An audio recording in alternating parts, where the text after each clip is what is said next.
السلام علیکم ورحمۃ اللہ وبرکاتہ۔ میرے پیارے دوستو، میری حاضری بہت دنوں کے بعد ہوئی ہے۔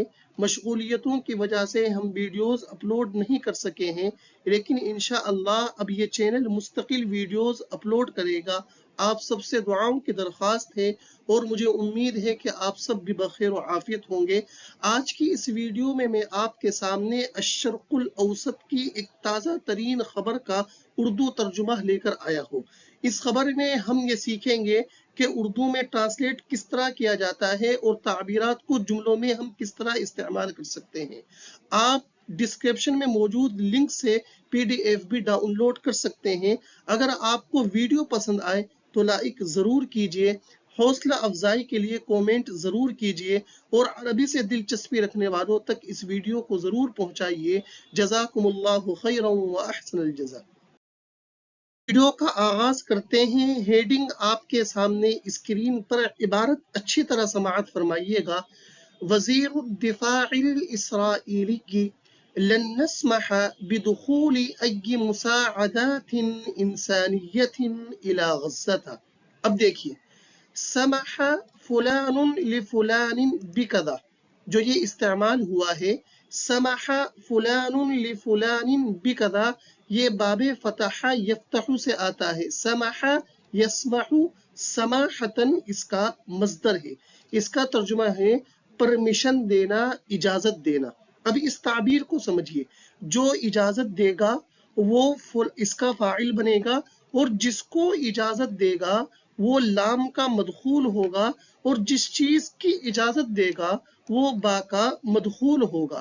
جیسے آپ یہ جملہ دیکھیے گا، ما سمحت حکومت اوتار برادیش للمسلمین باداء صلاة العید علی الشوارع۔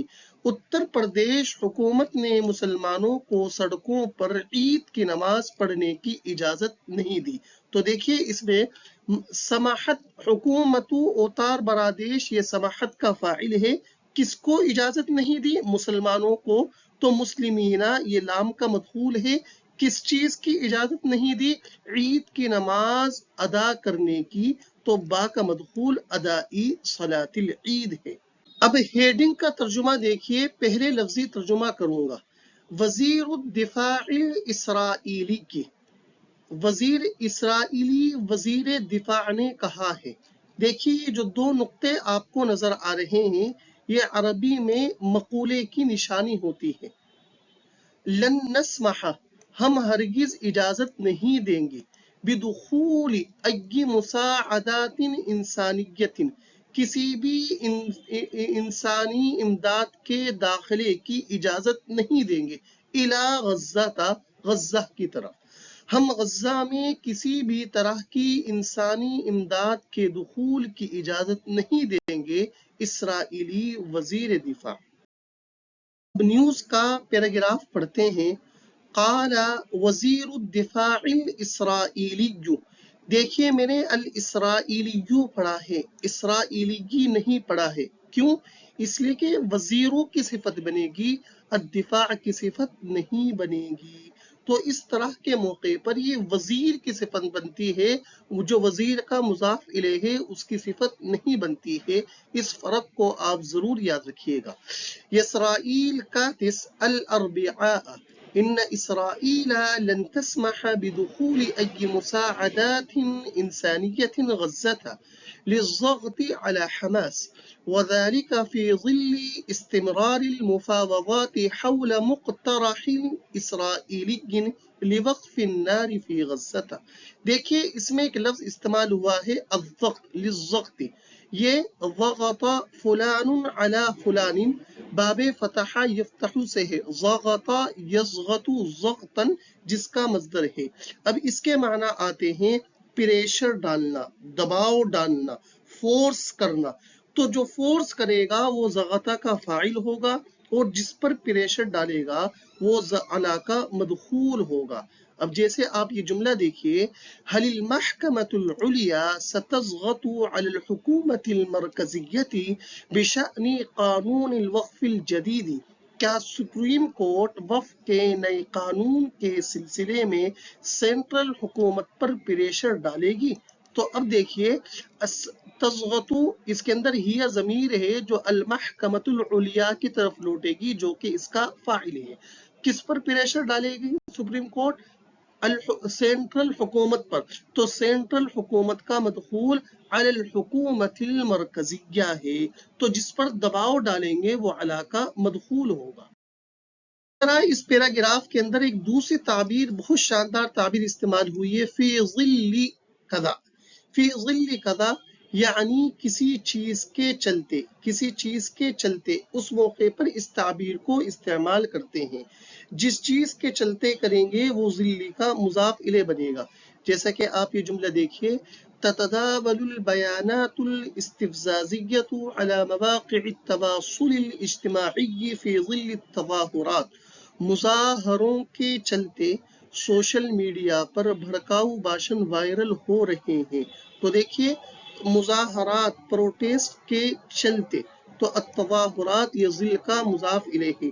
امتحانات کے چلتے، فی ظل الامتحانات. الیکشن کے چلتے، فی ظل الانتخابات. ہم اس موقع پر اس تعبیر کو استعمال کرتے ہیں. آئیے اب اس پیراگراف کا ترجمہ دیکھتے ہیں. قال وزیر الدفاع الاسرائیلی یسرائیل کاتس الاربعاء. اسرائیلی وزیر دفاع یسرائیل کاتس نے بدھ کے روز کہا ہے، ان اسرائیل کہ بے شک اسرائیل لن تسمح ہرگز اجازت نہیں دے گا بدخول ای مساعدات انسانیت کسی بھی انسانی مدد کے داخل ہونے کی غزہ میں للضغط علی حماس حماس پر پریشر ڈالنے کے لیے، دباؤ ڈالنے کے لیے. اب محاوری ترجمہ. بدھ کے روز اسرائیلی وزیر دفاع کاتس کا بیان ہے، حماس پر دباؤ ڈالنے کے لیے اسرائیل غزہ میں کسی بھی طرح کی انسانی امداد کے دخول کی اجازت نہیں دے گا. اس پیراگراف کا بقیہ حصہ وَذَلِكَ فِي ظِلِّ اسْتِمْرَارِ الْمُفَاوَضَاتِ حَوْلَ مُقْتَرَحٍ إِسْرَائِيلِيٍّ لِوَقْفِ إِطْلَاقِ النَّارِ فِي غزہ. دیکھیے اس میں ایک لفظ آیا ہے، پہلے اس کی وضاحت کر دوں. مقترحن، مقترحن اسرائیلی، مقترحن جمع مقترحات، اس کے معنی ہے تجویز. وَذَلِكَ فِي ظِلِّ اور یہ مذاکرات کے چلتے کے سائے میں، لفظی ترجمہ کر رہا ہوں. المفاوضات جمع مفاوضات، مذاکرات بات چیت کو کہا جاتا ہے، اور یہ مذاکرات کے چلتے کے سائے میں ہے. حول مقترح اسرائیلی، اسرائیلی تجویز کے تعلق سے لوقف اطلاق النار فی غزہ، غزہ میں جنگ بندی کے لیے. اور یہ بیان غزہ میں جنگ بندی پر اسرائیل کی تجویز کے تعلق سے مذاکرات چلتے ہوئے آیا ہے.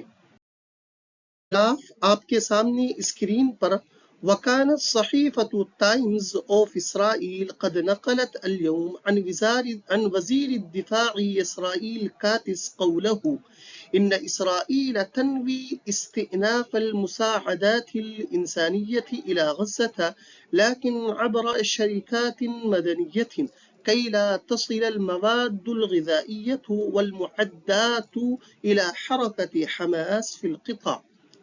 نوا تنوی، نوا فلان کذا، یہ باب ضربہ یضرب سے ہے، نوا ینوی نیتن، جس کے معنی آتے ہیں ارادہ کرنا، قصد کرنا، پختہ ارادہ کرنا.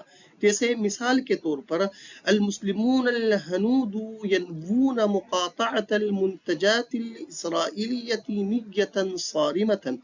بھارتی مسلمان اسرائیلی مصنوعات کے بائیکاٹ کا پختہ ارادہ رکھتے ہیں. ایک بہت زیادہ استعمال ہونے والی تعبیر استعمال ہوئی ہے استئناف المساعدات. استأنف العمل، یہ باب استفعال سے ہے، استأنف یستأنف استئنافا، جس کے معنی آتے ہیں کوئی کام اثر نو شروع کرنا، یعنی کوئی کام بند ہو گیا تھا اس کو دوبارہ شروع کرنا، ری اسٹارٹ کرنا، اس موقع پر اس تعبیر کو استعمال کرتے ہیں. جیسے کہ جملہ دیکھیے، قناتکم هذه ستستأنف نشر الفیدیوہات بشکل مستمر انشاءاللہ. آپ لوگوں کا یہ چینل الاسرۃ العربیہ انسٹیٹیوٹ آفیشیل، جس سے آپ بے انتہا محبت کرتے ہیں، میں آپ کا شکر گزار ہوں. آپ لوگوں کا یہ چینل انشاءاللہ مستقل طور پر ویڈیوز اپلوڈ کرنا شروع کرے گا. پیراگراف کا ترجمہ دیکھیے. وَكَانَ صَحِيفَةُ Times of Israel, Times of Israel اخبار، صحیفتن مانے اخبار، قد نقلت نقل کیا ہے، الیوم آج، عن وزیر الدفاع وزیر دفاع کے حوالے سے، کون ہے؟ اسرائیل کاتس ہے، قولہ ان کا قول یا ان کا بیان نقل کیا ہے، ان اسرائیل کہ اسرائیل تنوی ارادہ رکھتا ہے، استئناف المساعدات الانسانیت الی غزہ، انسانی امداد کے اثرنو شروع کرنے کا، الی غزہ، غزہ تک، لیکن عبر شریکات مدنیت، لیکن سول کمپنیوں کے ذریعے. ٹائمز آف اسرائیل نے آج وزیر دفاع اسرائیل کے حوالے سے ان کا قول نقل کیا تھا کہ اسرائیل سول کمپنیوں کے ذریعے غزہ تک انسانی امداد دوبارہ شروع کرنا چاہتا ہے. شریکت مدنیت، سول کمپنی، اس کی جمع ہے شریکات مدنیت. اس پیراگراف کا بقیہ ٹکڑا، کئی لا تصل، تاکہ نہ پہنچے، یعنی سول کمپنیوں کے ذریعے انسانی امداد کیوں پہنچائے گا؟ کئی لا تصل، تاکہ نہ پہنچے، المواد الغذائیت، اشیاء خوردنی، والمعدات، اور تیار کردہ چیزیں، الی حرکت حماس فی القطاع، پٹی میں تنظیم حماس کی طرف. اب دیکھیے ترجمہ، تاکہ اشیاء خوردنی اور مصنوعات کی پٹی میں حماس تنظیم تک رسائی نہ ہو سکے. المواد الغذائیت، اس کے معنی ہے اشیاء خوردنی، یعنی کھائی پی جانے والی چیزیں.